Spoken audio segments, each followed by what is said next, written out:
안녕하십니까. 국민대학교 주백교육 교수님의 로봇 제어 연구실에서 석사과정을 밟고 있는 김경빈입니다.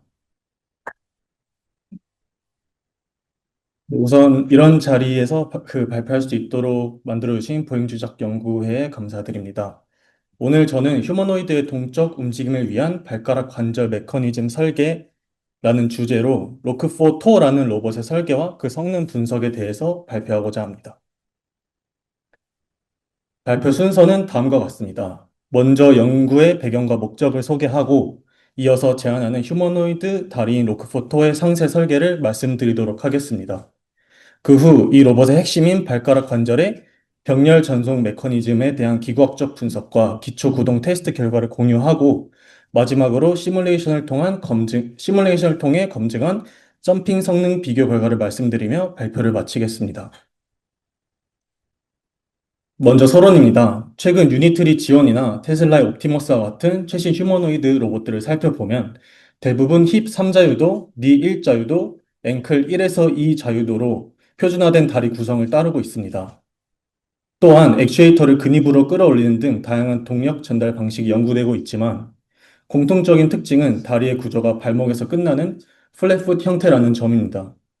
즉, 인간의 해부학적 구조와 비교했을 때 추진력 생성의 중요한 요소인 발가락 관절이 결여되어 있다는 한계가 있습니다. 그렇다면 왜 발가락 관절이 필요한지에 대해 살펴보겠습니다. 인간의 보행에서 발가락 관절은 지렛대 역할을 하여 추진력 생성을 하는 핵심적인 기능을 수행합니다. 기존의 플랫풋 구조는 이런 기능이 없어 토우풋 시에 발의 지렛대 효과가 상실됩니다. 이로 인해 무릎 관절의 각속도가 불필요하게 증가하거나 발목 관절에 과도한 토크가 요구되는 부작용이 발생합니다. 따라서 로봇의 효율적인 동적 움직임을 위해서는 발가락 관절이 필수적인 것을 확인할 수 있었습니다. 따라서 이를 해결하기 위해 다양한 선행 연구들이 진행되어 왔습니다. 크게 패시브 방식과 액티브 방식으로 나눌 수 있는데, 패시브 방식은 지면을 능동적으로 밀어내지 못해 충분한 추진력을 얻기 어려운 문제점이 있습니다. 또한 액티브 방식 중에서는 시리얼 방식과 구동기를 발목 관절 위쪽에 배치하는 패러럴 트랜스미션 메커니즘이 있습니다. 시리얼 방식은 로봇의 말단부에 무게가 집중적으로 쏠리고 충격이 직접적으로 가해져 로봇에게 적합하지 않습니다. 따라서 이를 해결하기 위해 관절이 커플링되는 패러럴 트랜스미션 메커니즘이 제안되었으나 복잡한 메커니즘에 대한 명확한 수학적 해석이나 성능 분석이 부족했던 것이 사실입니다. 따라서 본 연구의 목표는 플랫풋 보행의 한계를 극복하기 위해 액티브 토 조인트에 패러럴 트랜스미션 메커니즘을 적용한 실자유도 휴머노이드 다리를 설계하였습니다. 더 나아가 설계된 메커니즘이 각 관절에 미치는 영향을 수직적으로 분석하여 그 성능을 입증하고자 했습니다. 궁극적으로는 발가락 관절을 사지탈 플랜상의 추가적인 피치 관절로 활용하여 전체적인 로봇의 동적 효율성이 얼마나 향상되는지를 입증하고자 합니다. 지금부터 발가락 관절이 추가된 휴머노이드 다리 로크포터의 설계 메커니즘에 관해서 말씀드리도록 하겠습니다. 구체적인 관절 구조를 살펴보겠습니다. 다리는 총 7절도로 구성되어 있으며 한 다리 기준 무게는 약 15.8kg입니다. 힙피치와 닙피치는 차동기어 메커니즘을 사용해 고출력을 낼 수 있도록 하였습니다. 그리고 발가락 관절은 패럴 트랜스미션 메커니즘을 구성해서 구동기를 상단에 배치하면서도 효율적인 동력 전달이 가능하도록 설계했습니다. 이 슬라이드에서는 발가락 관절의 메커니즘을 자세히 설명드리도록 하겠습니다. 저희는 4절 링크와 6절 링크를 조합하여 동력 전달 구조를 완성했습니다. 모터는 종아리 부분에 위치하여 여기서 발생한 동력이 링크 구조를 통해 발목을 거쳐 발가락까지 전달됩니다. 특히 이 구조의 가장 큰 특징은 발목 관절의 움직임이 발가락 관절에 기구적으로 영향을 주는 패러럴 트랜스미션 구조라는 점입니다. 즉, 발목 관절을 움직이면 발가락 관절의 각도가 유기적으로 변화하게 되는 경향을 가지게 되는데, 이러한 움직임을 수직적으로 정확히 해석하고 제어에 반영하는 것은 필수적입니다. 따라서 이러한 메커니즘을 해석하기 위해 액추에이터와 관절 간의 기구학적 관계를 선형화하여 토폴로지 매트릭스를 구성하였습니다. 또한 입력 파워와 출력 파워가 같다는 원리를 이용하여 액추에이터 스페이스와 조인트 스페이스 간의 토크 관계를 도출하였습니다. 수식을 보시면 발가락 관절은 단순히 자신의 구동기뿐만 아니라 발목 관절의 움직임에도 영향을 받는 함수 관계를 가짐을 확인할 수 있습니다. 이를 통해 구동 토크와 관절 토크 간의 관계식인 토폴로지 자코비안 매트릭스를 유도하였습니다. 이 해석의 결과를 직관적으로 보여드리기 위해 속도와 토크 영역을 그래프로 비교해 보았습니다. 붉은색 선이 일반적인 시리얼 방식, 파란색 선이 보여드리고자 하는 패러럴 트랜스미션 방식입니다. 여기서 중요한 점은 각속도와 토크의 분배입니다.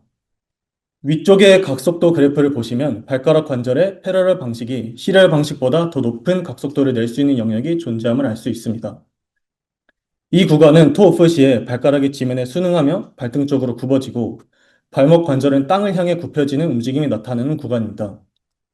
또한 아래쪽의 토크 그래프를 보시면 발목 관절에서 패러럴 방식이 시리얼 방식 대비 더 높은 토크를 낼 수 있는 영역이 존재합니다. 이 구간은 푸시 오프 시에 발목을 피는 움직임과 발가락으로 지면을 밀어내는 움직임이 나타나는 구간입니다. 저희 메커니즘은 이 두 동작이 서로의 힘을 상쇄하는 것이 아니라 구조적으로 도와주는 방향으로 커플링 되도록 설계하였습니다. 결과적으로 더 효율적인 힘 전달이 가능해집니다. 다음은 설계된 메커니즘을 검증하기 위해 실제 하드웨어를 제작하여 기초 테스트를 수행한 것에 대해 말씀드리도록 하겠습니다. 먼저 백드라이버빌리티 테스트입니다.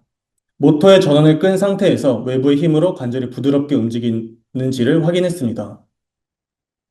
영상에서 보시는 것처럼 발목 관절과 발가락 관절이 유기적으로 움직이는 것을 확인할 수 있었습니다.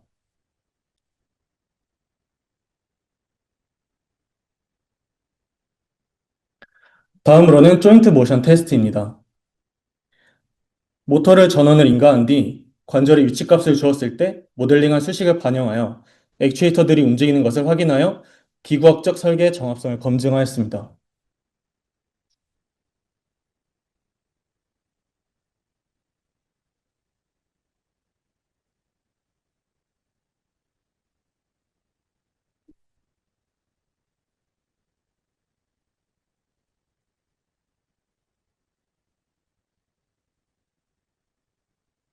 다음은 점핑 모션 시뮬레이션입니다.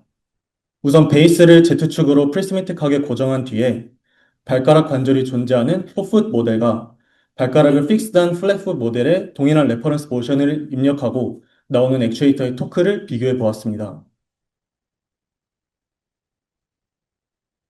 영상을 보시면 토프 모델은 도약 직전의 토프 동작과 발가락으로 지면을 밀어내는 푸시오프 동작을 통해 점프하는 것을 확인할 수 있습니다.